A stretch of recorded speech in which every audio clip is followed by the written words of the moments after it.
holding the hands of others, mananawit ka rin dahil sa pinagpapaghawak ka. Hello? So, ang ginawa niya, bago din sila, Kumuha silang bato, upo na lang tayo para masuportahan natin yun. Tama. Ibig sabihin, you need the support of your brothers and sisters. Hindi ka pwedeng mag-isa na lumalakad sa battle mo. You cannot be alone. You need the support of others. If you are in need right now, ask Brother Orville to pray for you. And Brother Orville also somebody will pray for him. And the person who pray for Brother, he needs also somebody to pray for him.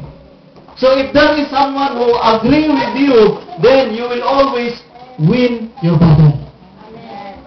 So ang problema, walang nananalangin sa iyo, hindi ka rin nanalangin, talunan na siya, talunan ka rin. So, in this area of Rephidim, there is always the place where they prayed in the midst of their persecution in their battle. Kaya dapat kayo mag-asawa, mag-agree kayo na manalangin sa isa't isa. If the church, if your pastor is praying for you, you should also pray for your pastor. Hindi pwedeng si Moses lang mag-isa nakagamon. Mapapagod din si Moses. So kanyang mga assistant, si Aaron, ang kanyang kapatid at si Hur, sila ang sumuporta kay Moses. Until the battle was over. Pero hindi ibig sabihin, tapos na yung battle, tumigil ka naman sa pamanalangin sa Termal. You need to pray always. Amen? Sabi nga sa Biblia, pray without ceasing. Now, after the Rephidim, saan sila pumunta? In Exodus 19 and 20, doon na binigay ng Diyos ang 10 utos. So, after ka pumasa doon sa travel na yun, so there was a reason why hindi ka nag-shortcut doon. Kailangan mo munang ma-receive yung commandment. So, doon sa Mount Sinai or Horeb, in Exodus 19:20, doon binigay ng Lord ang commandment, thou shalt not kill, thou shalt not covet adultery, love your wife, love, and all those commandments binigay ng Diyos. So, there was already, nakareceive na sila ng baon. They have already received the instruction para mayroon silang madala papunta sa kanilang direction. Nakareceive mo na may instruction. Kailangan makarating tayong lahat sa Mount Horeb, Mount Sinai.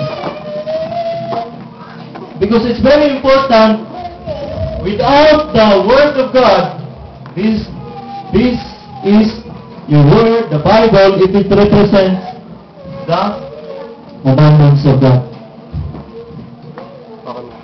Kung lagi kang naging pagniig sa Diyos at lagi mong binabasa ito, you are here already in Exodus 19 and 20. Natutunan mo ba tayo? Natutunan mo ba kayo? Now, after dun sa Mount Horeb, pumunta sila sa Exodus 25 to 30. Anong mayroon dito sa pangsyam na journey going to this place, Sinai Wilderness? Doon nila nararanasan paano mag-worship sa Panginoon. Hello? Dito, from their journey up to Mount Sinai, hindi pa sila nag-worship. After they received the Word of God, the Lord teach them to worship the living God. Paano? Sa Exodus 25, sabi niya, the Lord said to Moses, tell the Israelites to bring me an offering. You are to receive the offering for me from each man whose heart prompts him to give. So matapos ang Mount Sinai, dito sa area, sa Exodus 25, chapter 25 hanggang chapter 30, doon tinuruan ng Diyos ang mga Israelites paano magpuri sa Kanya, paano magbigay sa Diyos. Tingnan nyo ha, mula dito, sa Egypt, may dala-dala na silang gold, silver, lahat na ng gusto nilang samsamin, na plunder, dinala na nila papunta doon sa Mount Sinai hanggang dito. No! Doon sinabi ng Diyos, bring me an offering. Sister Chris, ang layo na nilakbay mo.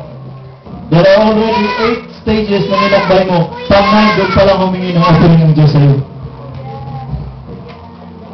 Binigyan ka na ng provision dito sa Egypt. Hindi ka niya hiningan sa Sukot. Hindi ka niya hiningan dito. Doon ka niya hiningan after mo na-meditate ang word. After mo na-receive ang word.